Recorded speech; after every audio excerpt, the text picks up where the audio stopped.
কাকে দিয়ে করিয়েছিলেন, কার কার নাম বেরিয়েছিল।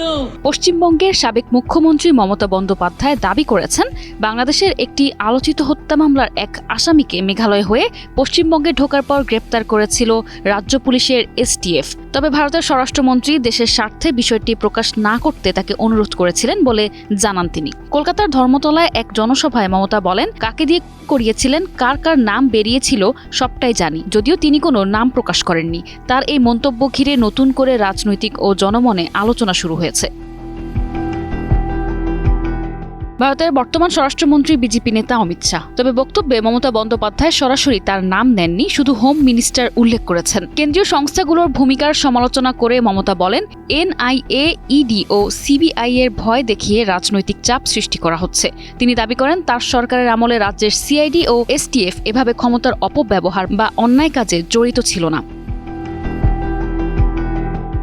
মমতা বন্দ্যোপাধ্যায় দাবি করেন, বাংলাদেশের একটি বহুল আলোচিত হত্যা মামলার এক আসামি মেঘালয় হয়ে পশ্চিমবঙ্গে প্রবেশ করলে রাজ্য পুলিশের এসটিএফ তাকে গ্রেপ্তার করেছিল। তার ভাষ্য অনুযায়ী ঘটনাটি নিয়ে বাংলাদেশে ব্যাপক আলোড়ন সৃষ্টি হয়েছিল। পরে ভারতের স্বরাষ্ট্রমন্ত্রী তাকে ফোন করে বিষয়টি দেশের স্বার্থে প্রকাশ না করার অনুরোধ জানান। জনসভায় মমতা বলেন, তিনি এতদিন এ বিষয়ে মুখ খোলেননি, তবে এখন পরিস্থিতি চরমে পৌঁছেছে বলেই ইঙ্গিত দিচ্ছেন। সমর্থকেরা অভিযুক্তের নাম প্রকাশের দাবি জানালেও তিনি তা প্রত্যাখ্যান করে বলেন, নাম বললে বাংলাদেশে নতুন করে উত্তেজনা সৃষ্টি হতে পারে। এরপর আরও রহস্য বাড়িয়ে মমতা মন্তব্য করেন, কাকে দিয়ে খুন করিয়েছিলেন, কার কার নাম বেরিয়েছিল সবটাই জানি। তার এই বক্তব্য ঘিরে নতুন করে রাজনৈতিক বিতর্ক ও জল্পনা শুরু হয়েছে।